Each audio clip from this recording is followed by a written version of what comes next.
성경 말씀은 출애굽기 36장입니다.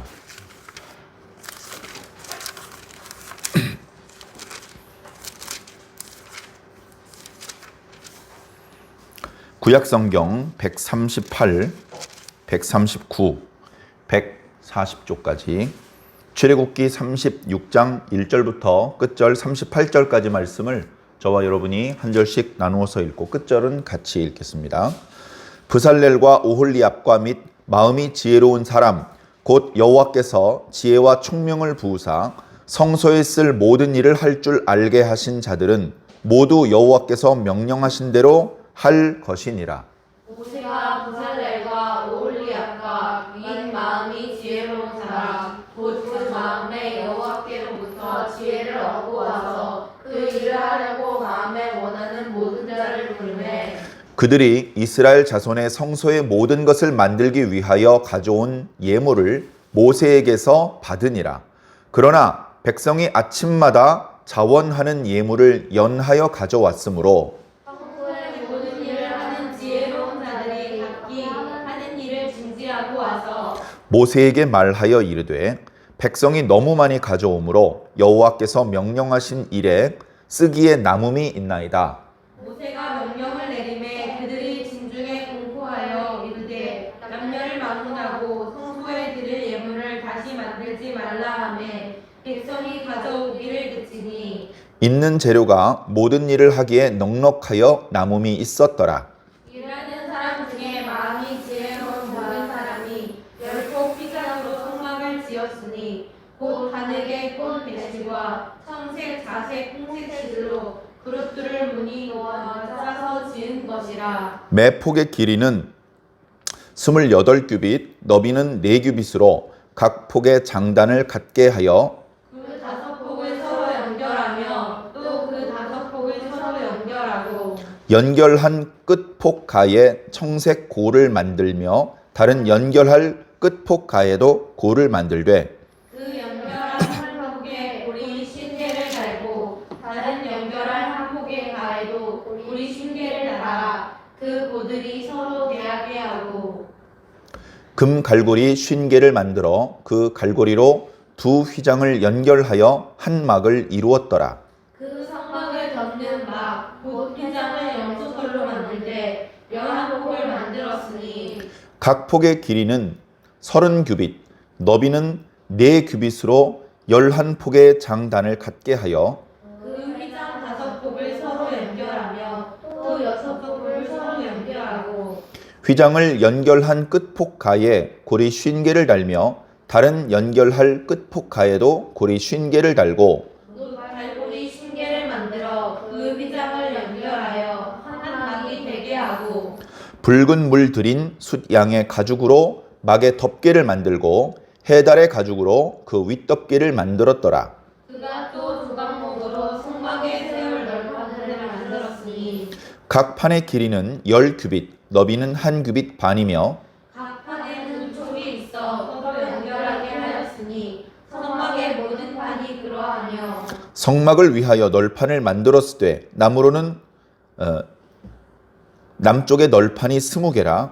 그 스스로의 널판 밑에 은받침이 40개를 만들었으되 곧 이 널판 밑에도 두 받침이 그 촉을 갖게 하였고 저 널판 밑에도 두 받침이 그 촉을 갖게 하였으며 성막 다른 쪽, 곧 북쪽을 위하여도 널판 20개를 만들고 또 은받침 40개를 만들었으니 곧 이 판 밑에도 받침이 두리요 저 판 밑에도 받침이 두리며 장막 뒤, 곧 서쪽을 위하여는 널판 6개를 만들었고 장막 뒤 두 모퉁이 편을 위하여는 널판 뒤를 만들되 아래서부터 위까지 각기 2겹 두께로 하여 윗꼬리에 이르게 하고 두 모퉁이 쪽을 다 그리하며 그 널판은 10개요 그 받침은 은받침 16개라 각 널판 밑에 2개씩 있었더라. 그가 또 조각목으로 띠를 만들었으니 곧 성막 이쪽 널판을 위하여 5개요. 성막 저쪽 널판을 위하여 5개요 성막 위 곧 서쪽 널판을 위하여 5개며 그 중간 띠를 만들되 널판 중간 이 끝에서 저 끝에 미치게 하였으며 그 짜고 그 널판에 띠를 꿰 금고리를 만들고 그 띠도 금으로 쌌더라. 그가 또 청색, 자색, 홍색 실과 가늘게 꼰 배실로 휘장을 짜고 그 위에 그룹들을 정교하게 수놓고 무광목으로 네 기둥을 만들어 금으로 쌌으며 그 갈고리는 금으로 기둥의 네 가슴을 은으로 부어 만들었으며 청색, 자색, 홍색 실과 가늘게 꼰 배실로 수놓아 장막 문을 위하여 휘장을 만들고 휘장 문에 기둥 5과 그 갈고리를 만들고 기둥 머리와 그 가름대를 금으로 쌌으며 그 5 받침은 노시였더라. 아멘. 아멘. 감사합니다. 자, 이제 출애굽기 말씀도 마무리를 향해서 달려가고 있습니다.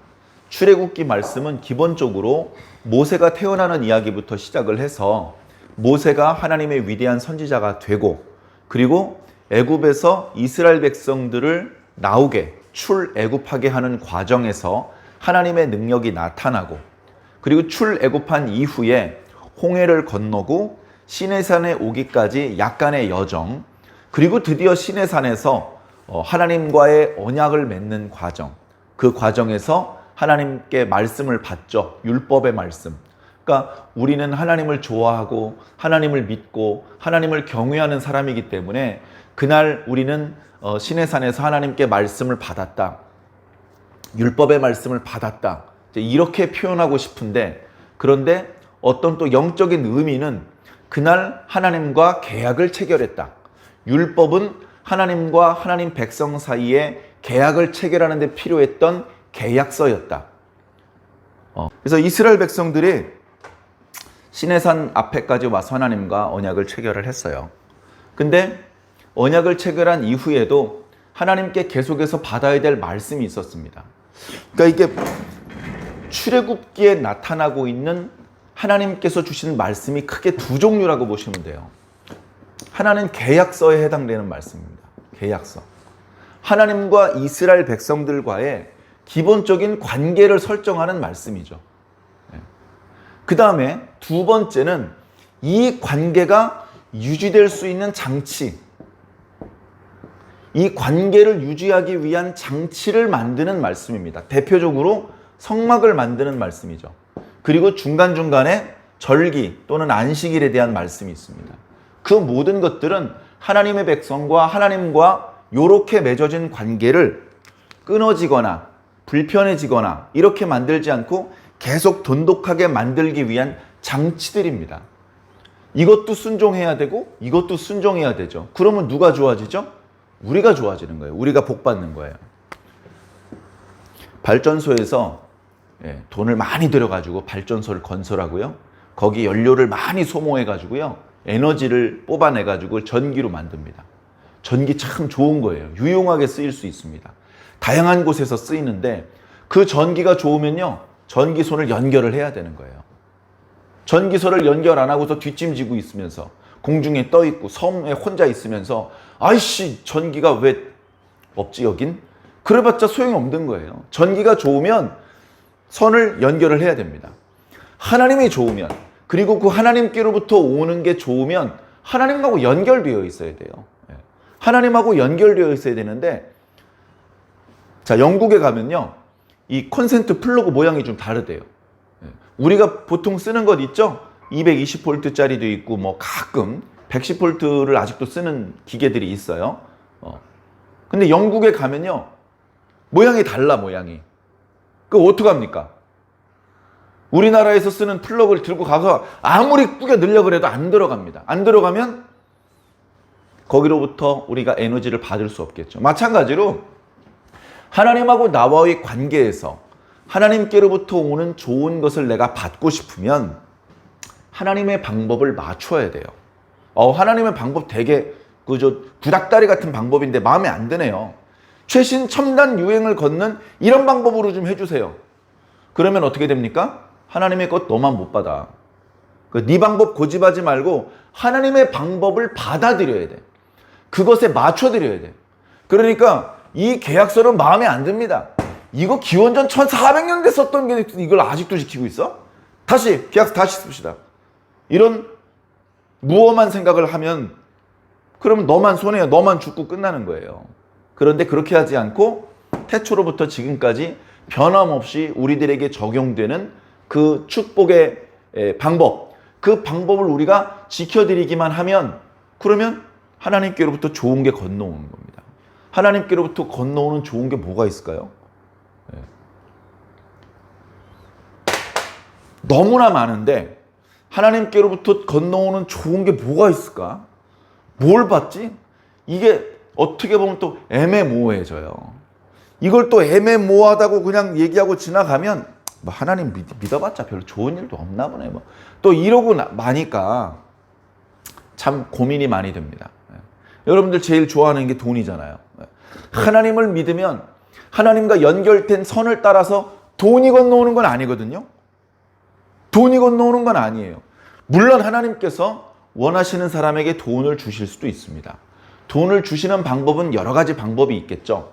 돈을 벌 수 있는 지혜를 주실 수도 있고, 돈을 벌 수 있는 건강함을 주실 수도 있고, 돈을 벌 수 있는 여건을 만들어 주실 수도 있고, 뭐 여러 가지 방법이 있습니다. 그래서 결과적으로 돈을 주실 수도 있습니다. 근데 근본적으로 돈 주시려고 그 선 연결시키는 건 아니에요. 여러분, 제가 종종 말씀드리지만 시골에 명절 때 왜 내려갑니까? 돈 받으러 내려갑니까? 그 시골에 가면 할머니들이 그 필요도 없는 우리 깨끗하게 이렇게 잘 다듬어져 가지고 파는 그런 어떤 야채 같은 것들이 대형 마트에 잘 진열이 되어 있는데, 근데 흙 묻고 크기도 작고 뭐 그런 텃밭에서 일군 것들 이렇게 캐가지고 이 까만색 비닐봉다리, 노란색 비닐봉다리 이런 데 담아가지고 주잖아요. 그거 받으러 갑니까? 그거 사실 필요 없어요. 필요 없는데 엄마! 필요 없어. 가면 더 좋은 거 많아. 이러면 엄마가 속상해하니까 엄마 이거 필요했던 거야. 마침 이거 살 뻔했네. 엄마 고마워. 엄마가 해주는 게 제일 맛있어. 이렇게 말씀드리고 가져와서 버리더라도 기쁘게 웃으면서 고맙게 받아가지고 오는 거잖아요. 왜 그렇게 합니까? 명절 때. 엄마를 사랑하니까. 엄마를 사랑하니까. 우리가 왜 예배 시간에 와서 하나님께 예배를 드립니까? 하나님께 뭐 뜯어 먹으려고? 그런 마음을 먹을 때도 있을 수 있어요. 제가 오늘 그런 생각을 해봤습니다. 교회에 성도들이 와요. 많이 오건 적게 오건 교회 성도들이 오는데, 이 성도들이 교회를 일단 안 오는 것보다는 오는 게 좋잖아요. 이 교회를 오는 성도들의 마음이 크게 세 가지가 있는 것 같아. 이제 다른 관점으로 생각할 수도 있겠지만 제가 오늘 갑자기 드는 생각에 교회 문을 열고 교회를 들어오는 성도들의 마음가짐이 크게 세 가지다. 첫 번째, 아무 생각 없이 들어오는 거야. 아무 생각 없이 들어오는 거야. 뭐 오늘 말씀의 은혜를 충만하게 받아야지. 뭐 이런 기대가 없어. 그냥 특별한 생각이 없이 오는 거야. 그럴 수도 있어요. 그래도 안 오는 것보단 나아. 뭐 그렇게 아무 생각 없이 교회에 오는 것은 잘못된 것이고 불경한 짓이고 막 그런 것 같죠. 물론 약간 아쉬움은 있지만 그래도 교회가 오는 게 훨씬 좋아요. 옛날에 김유신의 말이, 김유신이 자주 가는 주막에 갔다 그랬잖아요. 그래서 술을 끊으려고 그랬는데 이놈의 말 때문에 술을 못 끊는다 그래서 말을 죽였죠. 그 말은 어때? 무슨 잘못이 없지. 말도 안 통하고. 자기가 타면 항상 그쪽 방향으로 자기를 고삐를 당겨서 몰았었으니까 자기 주인이 오늘도 그쪽으로 가겠거니 하고 그리 간 것뿐이죠. 그런 것처럼 우리가 교회에 오는 것이 습관이 된다면 정말 행복한 일입니다, 사실은. 자, 어찌되었건 교회를 오는 성도들의 첫 번째 마음가짐, 아무 기대감도 아무 생각도 없이 그냥 오는 그런 경우도 있을 수 있어요. 자, 두 번째, 오늘 예배를 통해서 응답을 받아야 돼. 나 이거 심각해 지금. 오늘 예배의 은혜를 받아야 돼. 오늘 예배를 통해서 응답을 받아야 돼. 오늘 하나님께서 저 목사님을 통해서 나를 뒤집어 주셔야 돼. 오늘 불 받아야 돼. 이렇게 조금은 과도하게 많은 것을 기대하는 그런 마음으로 오는 성도. 그렇게 은혜를 갈급하고 간절히 소망하는 마음으로 오는 마음이 물론 필요합니다. 자, 근데 세 번째, 또 다른, 아무 생각이 없는 것도 아니고 지나치게 막 간절히 구하는 어떤 바람이 있는 것도 아니고, 또 세 번째 어떤 마음으로 오는 성도가 있냐면요, 그야말로 하나님하고 나와의 관계 때문에 오는 성도가 있어요. 하나님하고 나와의 관계 때문에 오는 성도가 있어요. 그날 목사님이 설교를 잘 못해도 돼. 그날따라 목사님이 기도할 때도 좀 버벅거리고, 말씀을 전하실 때 뭔가 분명한 뚜렷한 주제가 잘 안 느껴지고, 막 가슴이 막 뜨거운, 막 눈시울이 글썽거리게 되는 그런 감동의 설교가 아니어도 돼요. 심지어 그날 예배가 없어도 돼. 교회 왔는데 불이 꺼져 있고 문이 잠겨 있어도 돼. 그래도 괜찮아. 나하고 하나님하고의 관계 때문에 교회를 가는 거예요. 아무도 없는데 난 그래도 교회 가야 돼. 눈엔 안 보이지? 거기 하나님이 계셔. 그런 것을 마음으로 느끼고 교회를 가는 거예요. 목사님이 요구하지 않았는데 헌금을 드립니다. 장로님이 부탁하지 않았는데 봉사를 합니다. 왜 그렇게 합니까? 하나님과의 관계 때문에. 어떤 관계? 거래적인 관계가 아니고 사랑의 관계이기 때문에. 왜 우리 명절 때 어른 되면 시골에 내려갈 때 엄마 용돈으로서 5만 원, 10만 원 좀 더 많이 드리기도 하고, 왜 그럽니까? 5만 원 주고 50만 원 뜯어가려고 그런 겁니까? 그런 거라면 나쁜 놈이죠. 그건요, 거래적인 관계입니다. 우리 각 가정의 엄마 아빠 거래할 수 없잖아요. 그거 굳이 계산하면요, 내가 손해입니다. 받은 게 훨씬 많아요. 내가 아무리 부지런히 부모님께 받은 사랑과 은혜를 보답하려고 해도 반이 뭐야, 100만 분의 1도 보답을 못해요. 그거 계산하면 손해입니다. 그냥 사랑하니까 가는 겁니다. 그냥 사랑하니까. 그냥 빈손으로 갈 수 없으니까 뭐라도 과일이라도 사가지고 가고, 용돈이라도 좀 찔러드리고. 돈이 남아서 그러는 것도 아니고, 더 드릴 수 있는데 그러면 또 부담된다고 그러시고 하니까 그냥 적당하게 이렇게. 그 모든 행동은 결국은 사랑의 관계 때문에 나오는 거예요. 하나님 앞에 헌금을 합니다. 평소에 10,000원 하다가 10만 원 했어. 거금을 헌금을 했어. 왜? 100만 원어치 복 받으려고. 야, 조금 거시기 하다. 하나님하고 10만 원 주고 100만 원 받는 관계요? 하나님께서 100만 원 안 주시면 멱살 잡겠네, 하나님? 멱살 잡고 고소하겠네, 하나님. 하나님 고소할 수 없으면 목사님 고소하겠네. 거래적인 관계는 위험합니다. 매우 친밀한 것 같고 한 덩어리 연합된 것 같은데요, 곧바로 적이 되고 등을 돌리는 대적이 될 가능성이 많죠. 사랑의 관계는 그렇지 않습니다. 주님 믿으면 복 받는다면서요. 전 왜 십자가에 거꾸로 달려 죽어야 되죠? 이거 얘기가 틀리잖아요. 베드로가 죽을 때 항의하면서 죽었습니까? 십자가에 달려 죽으면서도 부끄러워가지고, 부끄러워. 내가 주님 앞에 얼마나 죄를 많이 졌는데 이렇게 쉽게 죽다니. 난 더 끔찍하게 죽어야 되는데. 사랑의 마음 때문에 그런 말과 그런 마음이 일어나는 겁니다. 교회 올 때 여러분들은 어떤 마음가짐으로 오십니까? 자, 기왕에 오셨으니까, 또는 기왕에 영상을 통해서 말씀을 접하게 되시니까, 오늘 출애굽기 36장 말씀을 통해서 한번 우리가 어떤 마음으로 하나님을 섬겨야 되는지 한번 생각해 봅시다. 사실은 말씀 자체는 그렇게 재미가 없어요. 어디 가서 누구를 만났다, 거기서 무슨 사고가 터졌다, 이런 어떤 스토리 전개는 없고요. 지금부터 이제 출애굽기가 끝날 때까지는 차례대로 성막과 성막 안에서 사용될 기구들을 만드는 이야기입니다. 어떻게 만드는지에 대해서는 모세가 하나님께 말씀을 받았죠. 25장부터 31장에 걸쳐서 말씀을 들었습니다. 근데 그 말씀을 듣는 과정에서 벌써 아랫동네에서 백성들은 멋모르고 금송아지를 만드는 사태가 벌어졌죠. 그래서 빨리 이 장치를 만들어서 이제 하나님의 백성에게로 확 마음이 돌아선 그 하나님의 마음을 하나님의 백성에게 더 가깝게, 그래서 점매버려야 돼요. 다시 이렇게 다시 분리가 돼서 멀리 떨어지기가 어렵게 확 묶어 도저히 풀르고 이렇게 분리가 될 수 없게 만들어야 되는데 그런 것들을 이제 성막과 여러 절기의 규례들을 통해서 그렇게 만드는 거거든요. 그런데 성막을 만들 수가 없어요.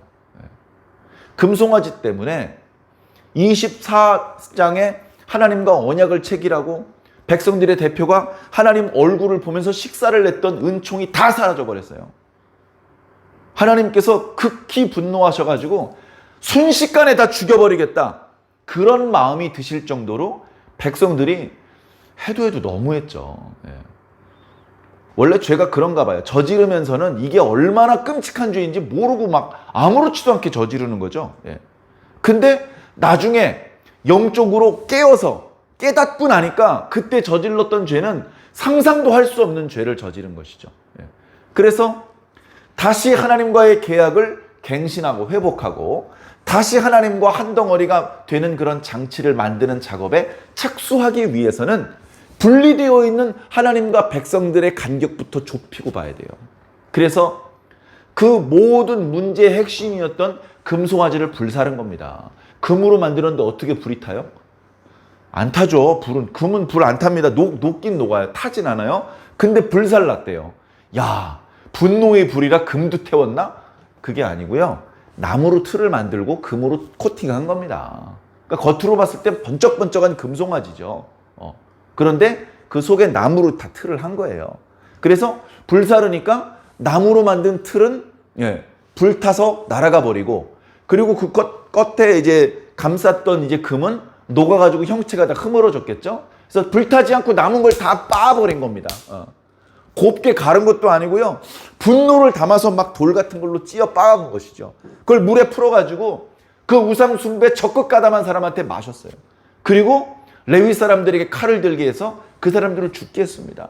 자기 동족 죽이는 게 뭘 좋아요? 그 말씀 자세히 읽어보면 자기 형제, 자기 부모를 죽이라 그랬어요. 그걸 어떻게 죽여요? 그러나 우상 숭배 말도 안 되는 있을 수 없는 범죄를 저질렀기 때문에 이 죄를 이스라엘 진영으로부터 도말하고 저 멀리 떠나가시려고 하는 하나님의 마음을 돌리기 위해서는 그렇게 죄에 대해서 형벌을 가할 수밖에 없어요. 형벌을 가합니다. 형벌을 가하는데 하나님께서 멈추라 그래서 3,000명 정도만 죽었어요. 그러나 그걸로 끝난 것이 아니고 하나님께서 친히 백성들을 치셔서 수만 명이 또 죽었습니다. 이건 그냥 수만 명이 죽을 정도의 가벼운 죄가 아니에요. 그런데 항상 하나님께서는 백성들이 저지른 죄의 크기보다는 아주 작은 크기의 형벌만 주세요. 너무나 사랑이 많으셔서. 그런데 그 작은 크기의 형벌을 받으면서도 우리는 너무 커서 감당할 수가 없나이다 이러고 있는 거죠. 겸손해야 됩니다. 죄는요, 안 저질러야 돼요. 저질러 놓고 용서를 바라고 막 왜 그렇게 합니까? 안 저질러야 됩니다. 그게 근데 쉽지는 않죠. 조심하고 최선을 다해 주시길 부탁드립니다. 자, 그렇게 해서 하나님과 백성들 사이를 가로막았던 죄의 담을 허무른 거예요.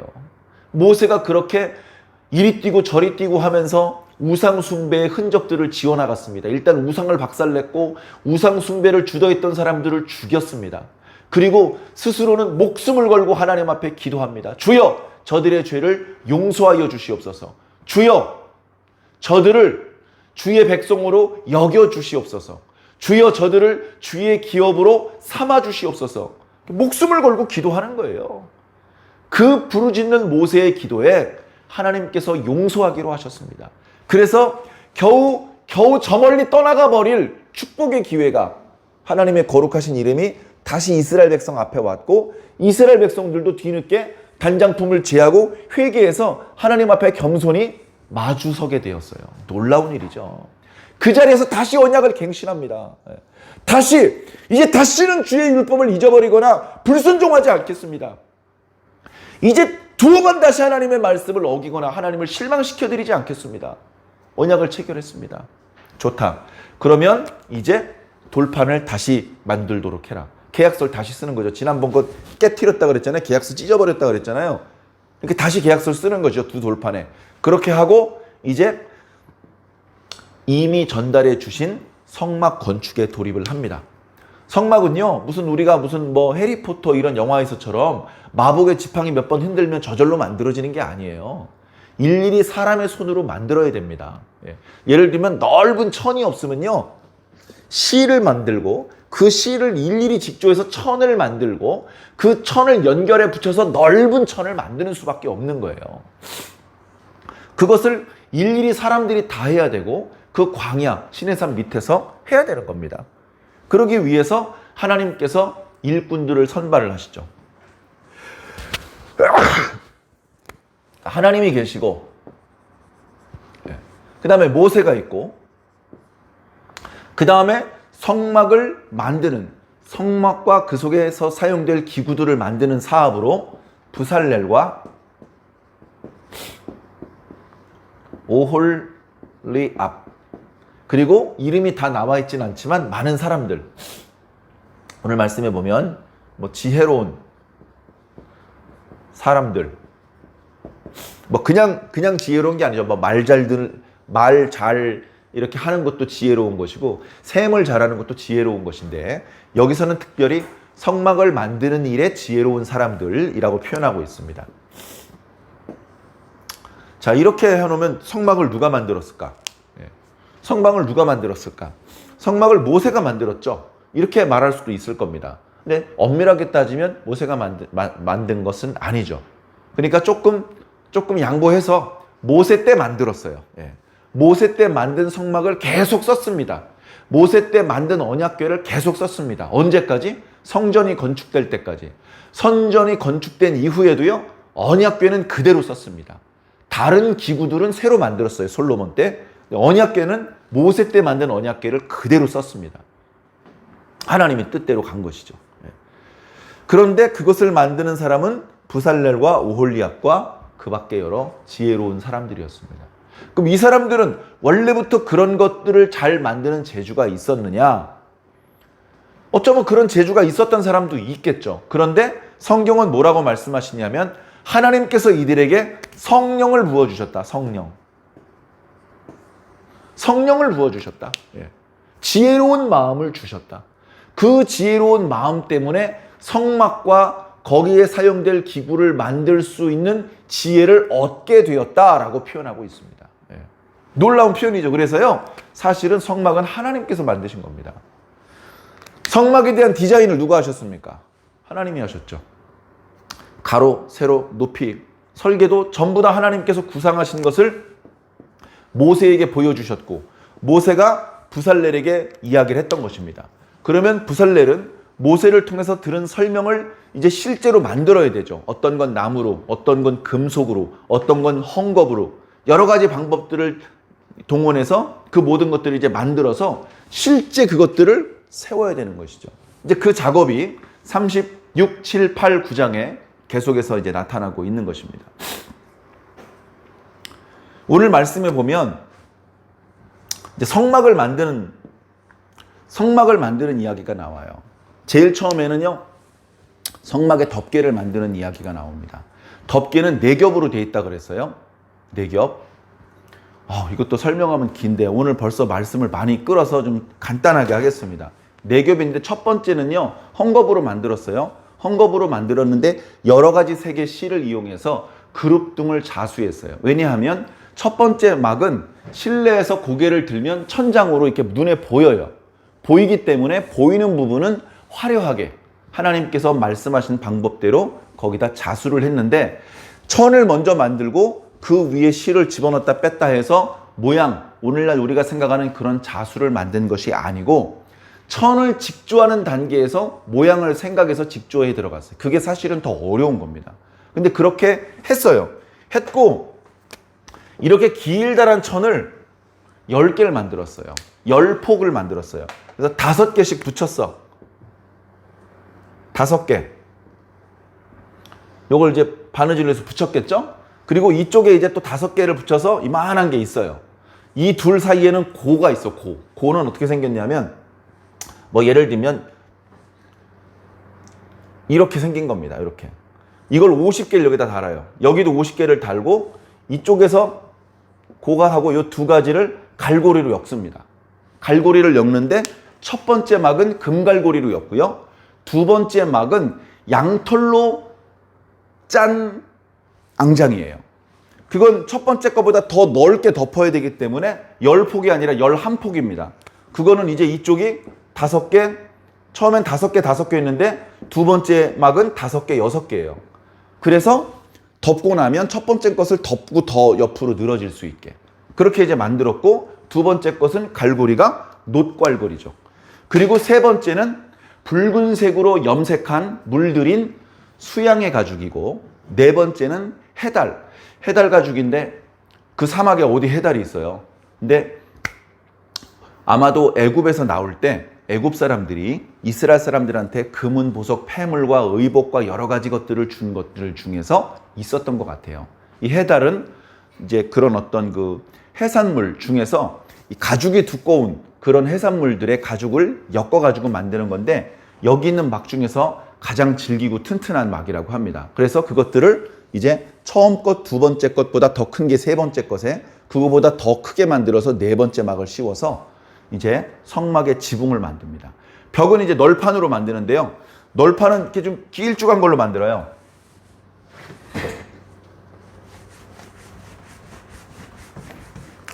자, 널판을 이렇게 길쭉하게 만듭니다. 널판을 길쭉하게 만들어요. 아, 이런 길쭉한 걸 어디서 구하나 싶은데 아무튼 이렇게 만들어요. 밑에는 촉이 2개가 있어요. 그리고 이 촉에 받침을 이렇게 합니다.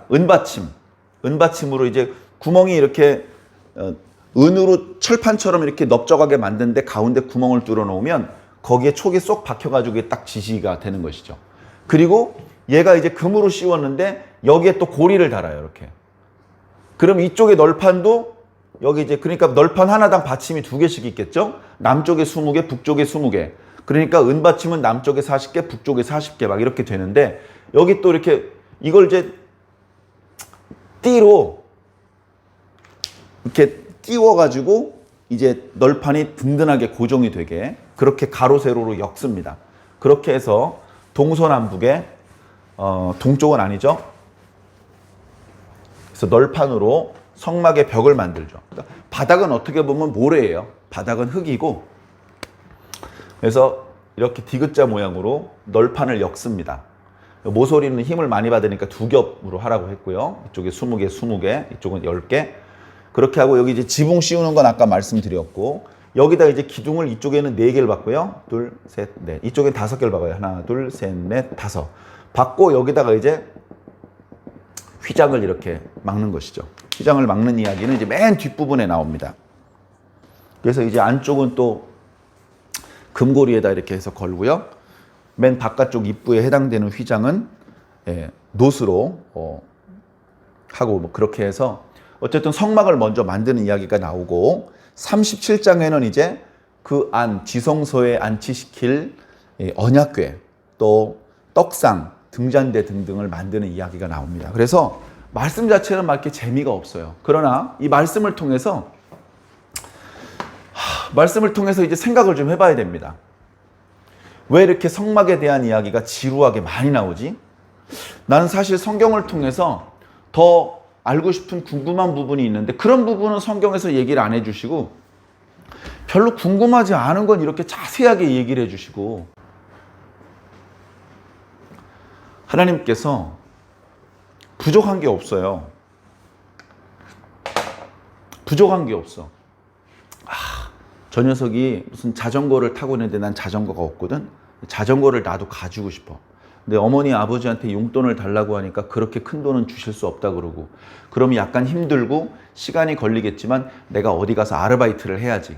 그래서 한 6달 정도 아르바이트를 하면 그걸 잘 모으면 저 자전거를 내 힘으로 살 수 있을 거야. 그래서 이제 참고 열심히 일을 해가지고 돈을 모아서 그 자전거를 사죠. 그러니까 뭔가 얻기 위해서 대가를 치르는 거예요.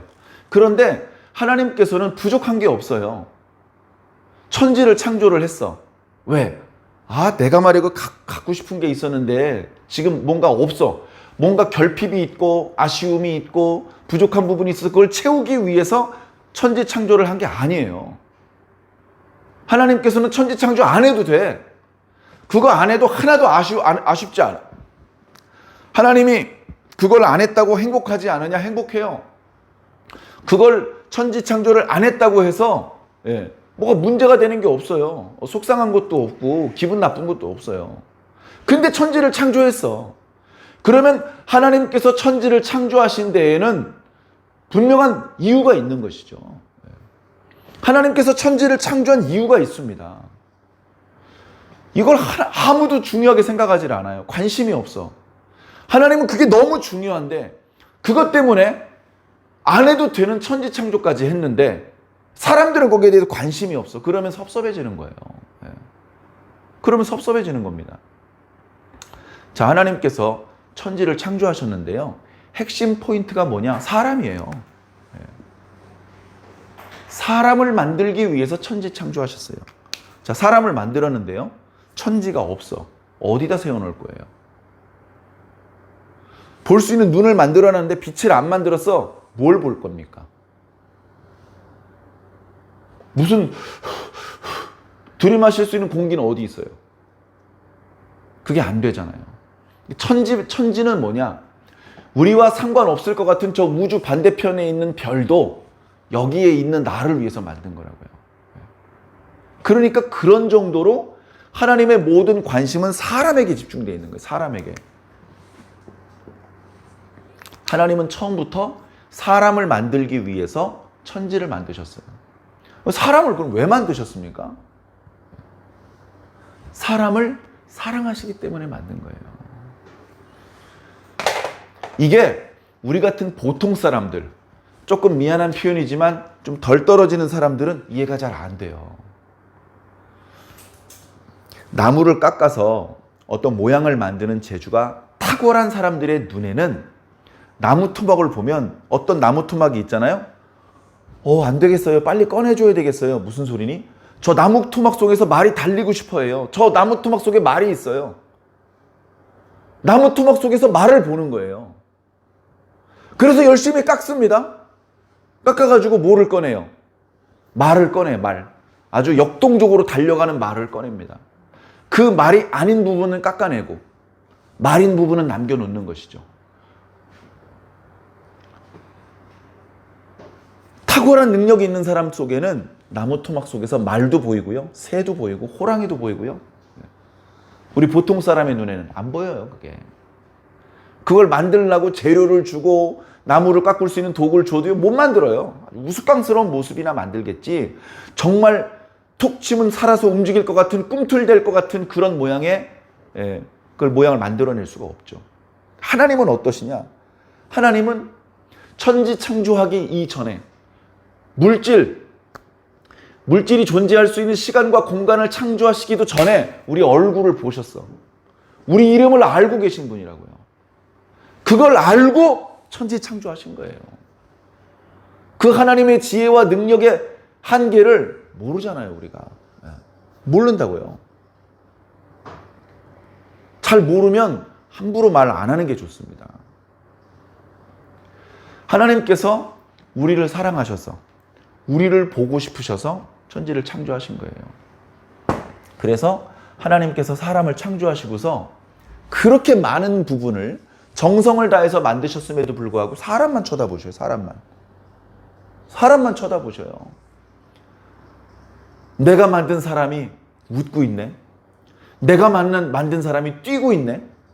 내가 만든 사람이 뭘 먹고 있네. 아이고, 야, 잘 먹는다. 아이고, 어쩌면 저렇게 맛있게 잘 먹냐. 야, 흘리지 말고 잘 먹어라. 쑥쑥 커라. 아, 내가 만든 사람이 자고 있네.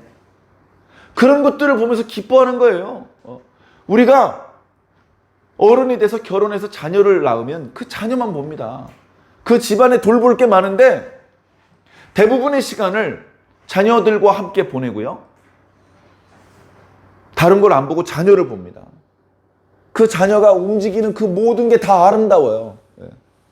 자녀들이 처음부터 말 또박또박하게 잘합니까? 지금도 말 잘 못 알아들어. 지금도 다 컸는데도. 근데 어렸을 때 옹알이 하는 소리 듣고서요. 기뻐서 엉덩방아를 찍을 뻔했어요. 얘가 아빠라고 했어. 아빠라고. 너무 기뻐. 왜 그 말도 안 되는 어리버리한 그 말을 듣고서 그렇게 기뻐할까요? 사랑하니까. 사랑하니까. 하나님께서 사람을 보시고 너무너무 기뻐하셨어요. 왜? 사랑하니까. 보기에 심히 좋았더라. 근데 문제가 생겼습니다.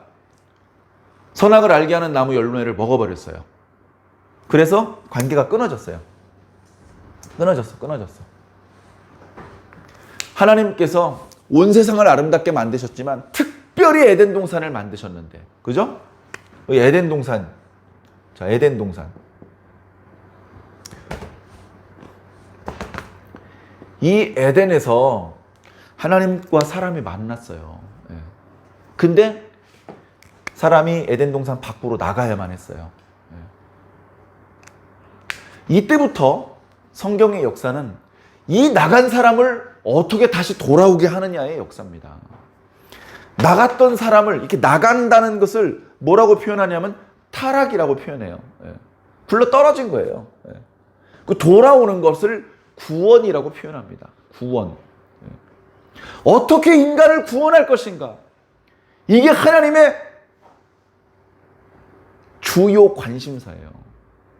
그래서 지난번에 예레미야 말씀 마치고 다니엘 말씀 시작할 때 말씀드렸지만, 유다의 역사는 시드기야로 끝났지만 인류를 구원하시는 하나님의 작업은 끝나지 않았어요. 유다는 멸망했어요. 이제 유다의 하나님 가보셔봤자 하나님의 계시를 받아줄 왕도 없고 선지자도 없어요. 차라리 애굽에 내려가 있는 에레미야에게 계시를 주시고 바벨론으로 끌려가 있는 에스겔이나 다니엘에게 계시를 주시지 유다 땅에는 없다고요. 그러면 하나님의 구원 역사가 끝이냐? 아니요.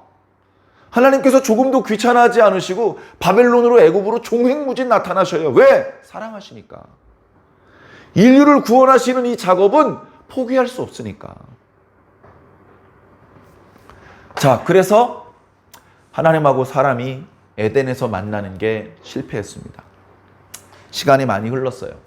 중간에 에녹처럼 하나님과 300년간 동행한 사람도 있었지만 더 많은 대부분의 사람들은 하나님을 잊어갔어요.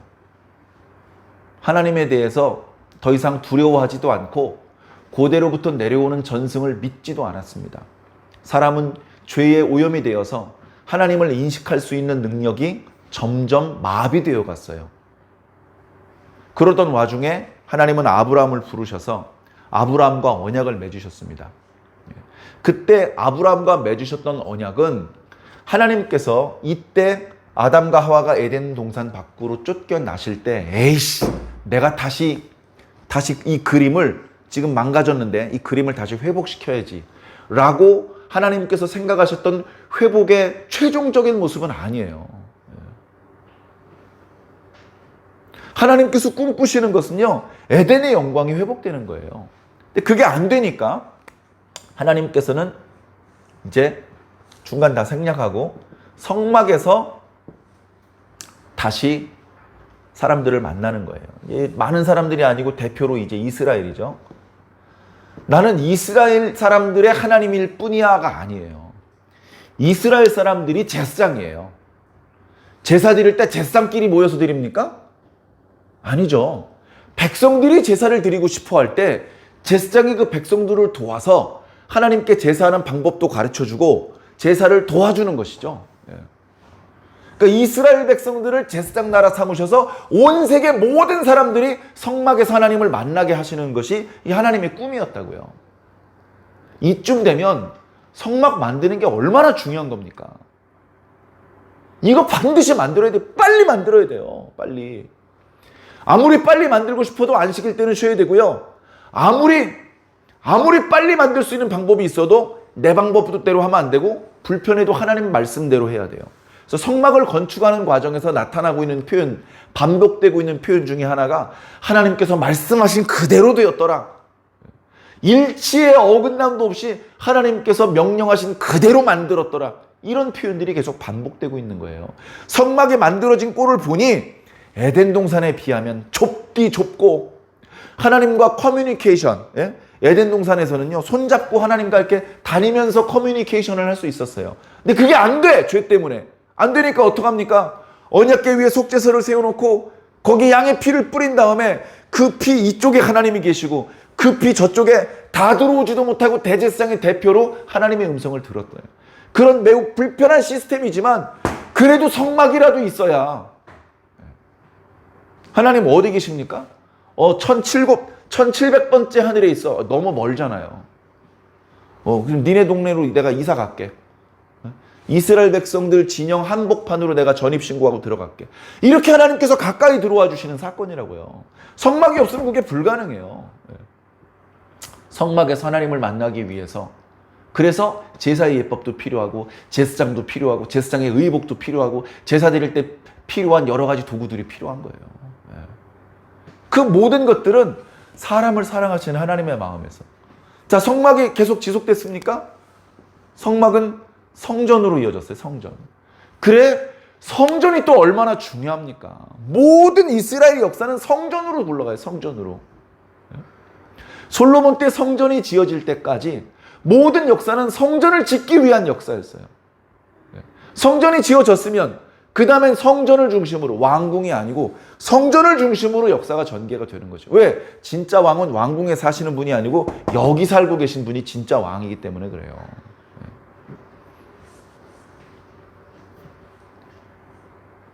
왜 이스라엘 백성들이 멸망했습니까?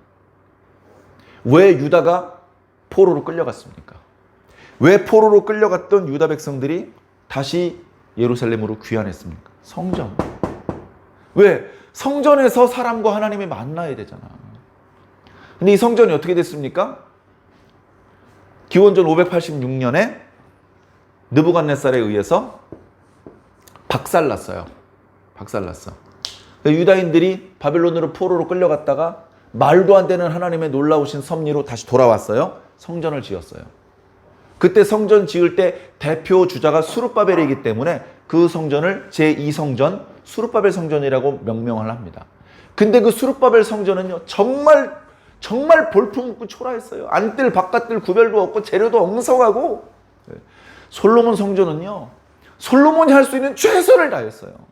보면 눈물이 나고 보면 무릎이 꿇어질 수밖에 없는 성전을 솔로몬이 건축을 했는데 수룹바벨 성전은 거기에 못 미쳤죠.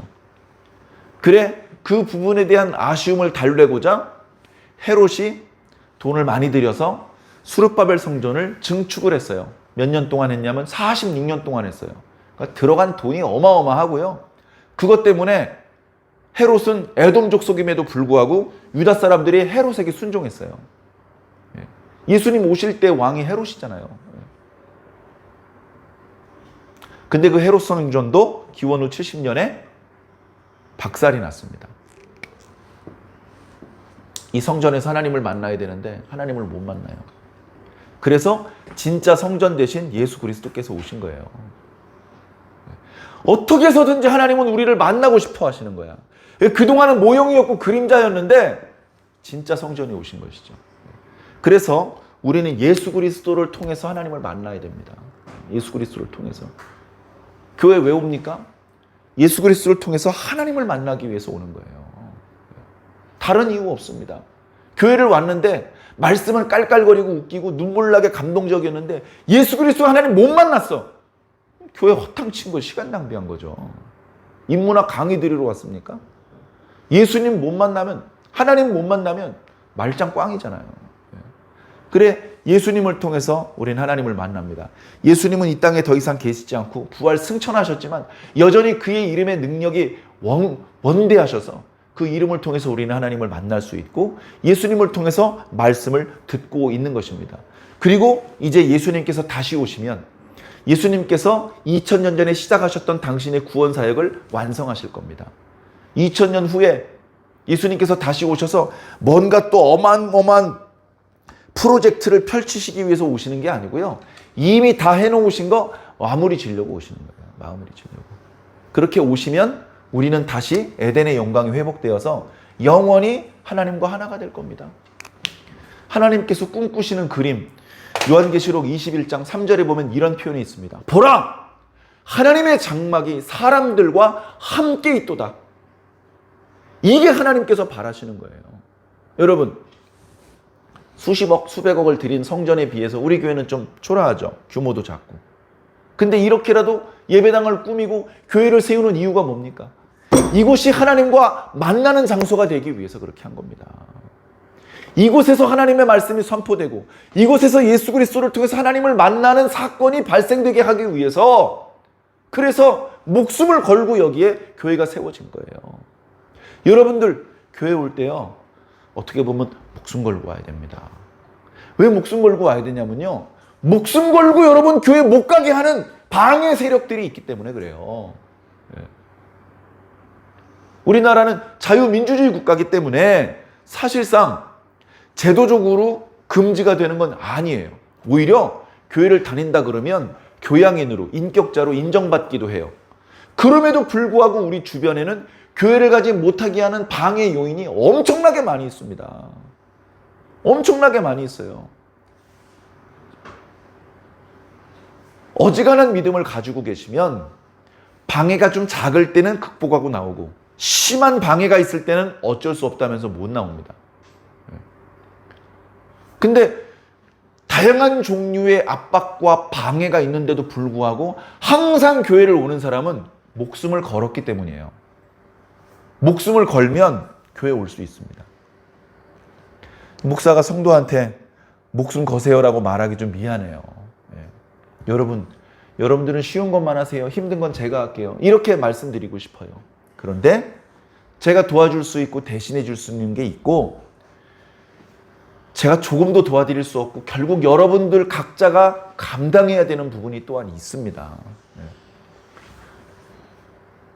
하나님 나라에 가서 그 나라를 뭐 새 예루살렘 성이라고도 하고 새 하늘과 새 땅이라고도 하고, 뭐 여러 가지로 성경에서 표현하고 말씀해주고 계신데, 그 영광의 나라에서 이제 더 이상 그 어떤 유혹도 방해도 없이 하나님과 연합되기 위해서 우리가 그날을 꿈꾸면서 이제 가고 있는데, 그 과정에서 그런 영광이 나에게 온전히 회복되기 위해서는 오늘 하루하루를 하나님의 뜻대로 살아야 되고, 매일 예배가 있지만 또 매 주일마다 예배가 있지만 최선을 다해서 그 예배에 참석하기 위해서 노력을 해야 됩니다.